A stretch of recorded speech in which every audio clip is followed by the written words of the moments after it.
Erev Tov Rabotai, we are continuing with our Mishna Yomi, Masechet Pesachim. We are up to Perek Tet, Mishnah Tet. Today's Mishnayot should be Leilun Nishmat, Neria ben Svetlana Aranbayev and Eliyahu ben Burcha Israelov, Menuchatam Began Eden, Amen. The Pesach offering was usually eaten in a group by all those registered on it to eat it, like we spoke about earlier in Chapter 8, Mishnah 3, and Chapter 8, Mishnah 7. The following Mishnah discusses what to do when a group mistakenly slaughters two different animals for themselves. The Mishnah discusses four possible cases. We begin with the first case, Chavura she'avad pischa. If a group lost its Pesach offering, v'amra le'echad, and they said to one of its members, Tze uvakesh ushchot aleinu, go out, search for the lost Pesach, and when you find it, slaughter it for us. V'alach u'matzah v'shachat, and he went, found it, and slaughtered it for himself and the whole group. V'em lakchu v'shachatu, and meanwhile, fearing that the lost animal would not be found in time, the rest of the group bought and slaughtered another animal for the Pesach offering, so that there are now two slaughtered Pesachs for one group. The law is as follows: Im shelo nishchat rishon, if his animal, meaning the original Pesach, was slaughtered first, hu ochel mishelo, then he eats from his Pesach. V'em ochlim imo mishelo, and the rest of the group also eat from his Pesach with him. Since they appointed him as their agent to slaughter the original animal, they remain registered on that offering, because since they asked him to find the original one and offer it for them, it's clear that they want to use that offering and arrange for another Pesach only as a backup, and therefore once it is slaughtered, they can no longer withdraw from it and register on another. As the Mishnah taught earlier in Chapter 8, Mishnah 3, that one can withdraw from a Pesach offering only until it is slaughtered. Therefore, the entire group eats from the original Pesach. Now the second animal is therefore considered a Pesach without an owner. It becomes invalidated and forbidden to be eaten, and it must be burned. And the Mishnah continues, V'im shelaen nishchat rishon, and if their animal was slaughtered first, hem ochlin mishelaen, then they eat from their Pesach, because their slaughter of the second Pesach is considered a withdrawal from the first Pesach, because at the time they slaughtered the second animal, the first one was still alive. Therefore, they were allowed to withdraw from it and register on a new animal. Vu achel mishelo, and he eats from his Pesach, because he never withdrew from it and never registered on theirs.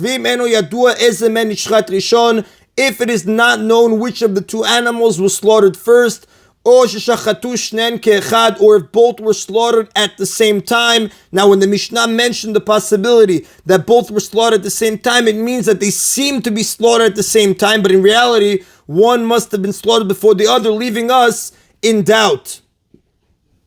The Mishnah says, then he eats from his Pesach, since whichever animal was slaughtered first, he remains registered on the original Pesach, as he never registered on the second one. Them enam ochlim imo, them enam ochlim imo, but they may not eat with him from his Pesach, because of the possibility that their animal was slaughtered first, in which case they would be considered to have withdrawn from his, and their Pesach is taken out to be burned in the area in the temple courtyard where invalidated offerings were burned, meaning they are forbidden to eat from their Pesach as well, because of the possibility that his Pesach was slaughtered first, in which case they were never registered on the second animal. As we learned, it's only when the second animal is slaughtered before the first that the rest of the group is considered to have withdrawn from the first and registered on the second. Since we do not know which one was slaughtered first, we do not know which animal they are registered on, therefore they cannot eat from either one. The second Pesach is therefore considered ownerless and invalid. Ufturin milasot Pesach sheni, however, although they may not eat from either Pesach, they are exempt from making a second Pesach offering in Iyar, since in any case one of the Pesachs, whichever one was slaughtered first, was in fact slaughtered for them.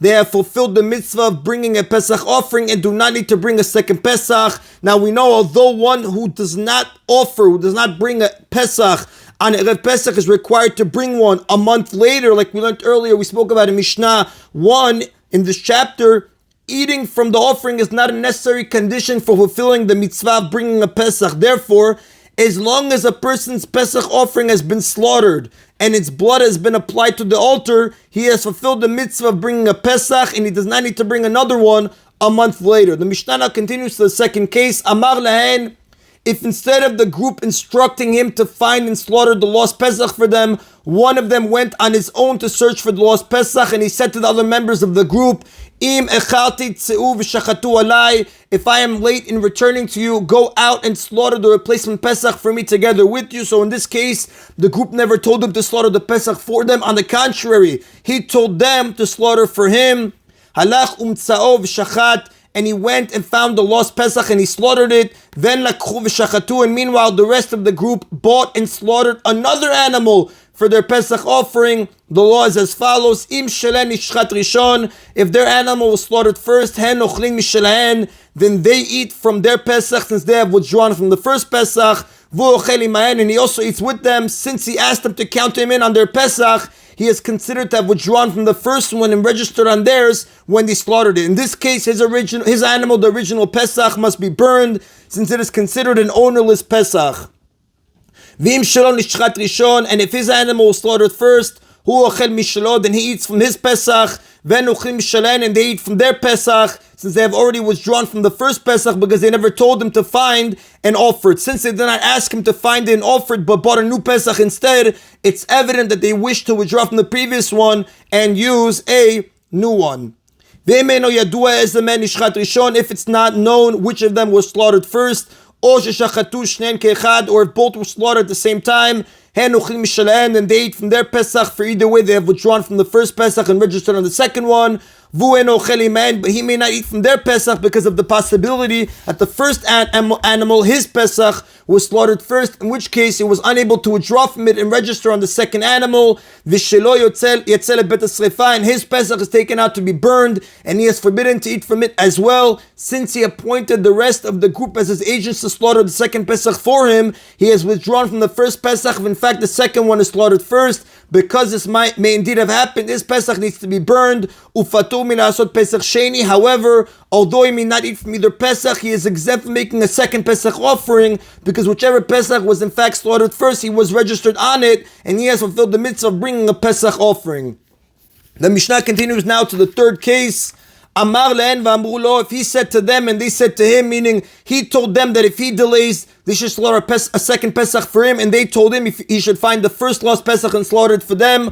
Ochlin kulam min harishon, then they all eat from the Pesach that was slaughtered first, because he is the group's agent and they are his agents to slaughter the Pesach for each other, so that all of them in effect are registered on the Pesach that was slaughtered first, and the animal slaughtered second, whichever it was, it's considered ownerless and must be burned. If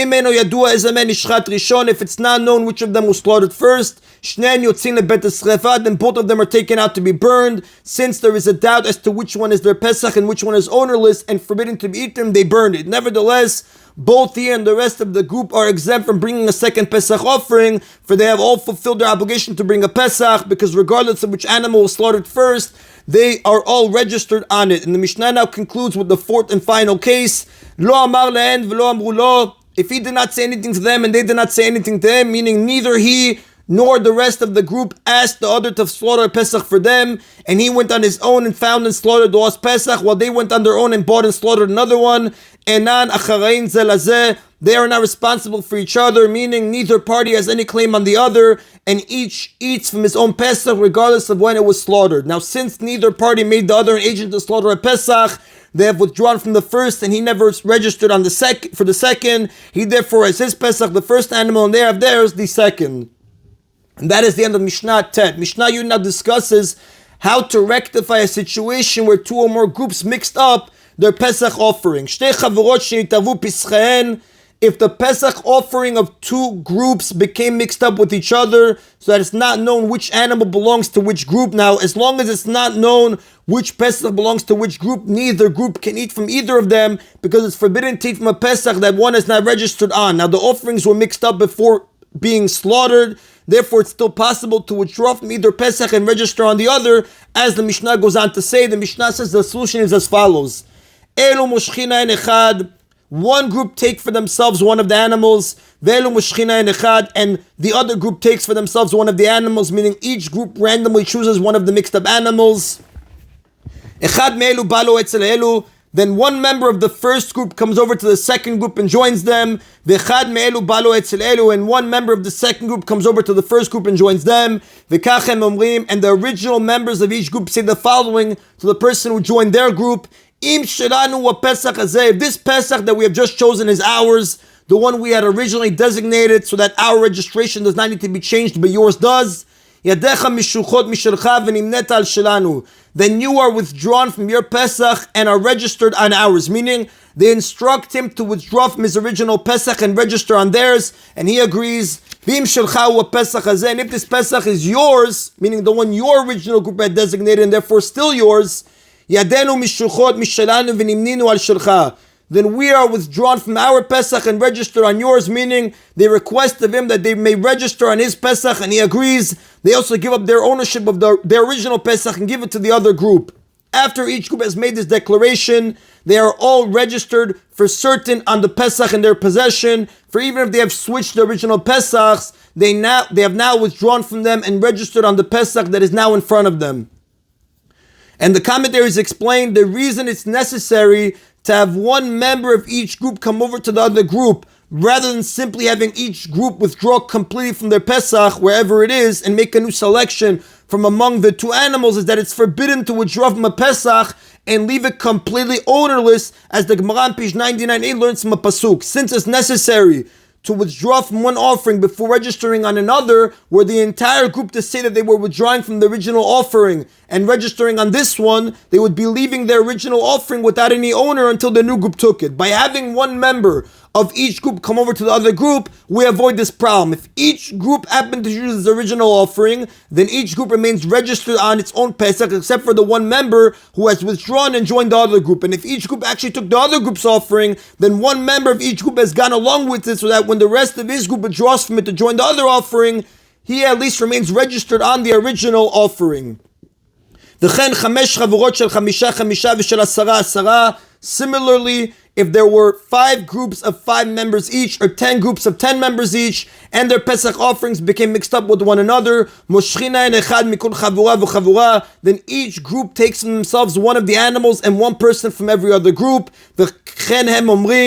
And they all say the same, and they say the same declaration that we mentioned earlier. After all 5 or 10 new groups have made this declaration, they are all registered for certain on the Pesach they now have. And the commentaries explain, in the example of 5 groups of 5 members each, they form 5 new groups, each made up of one member of every original group. This guarantees that at least one original owner of each Pesach is contained in each group. 4 of each newly formed group then say to the 5th member, if the Pesach we have now chosen is your original one, the 4 of us hereby withdraw from our previous offerings and register on yours. The 5th member to whom they said this then joins with 3 of the other members and forms a new foursome. So for example, members 1, 2, 3, and 5, who now declare the same to the remaining member 4. So they continue until each member has had this declaration made to him by the other 4, and this is repeated in all 5 new groups. And the commentaries do add, based off the Gemara on page 99a, this solution works only if all the groups contain an equal or greater amount of people than there are Pesach offerings,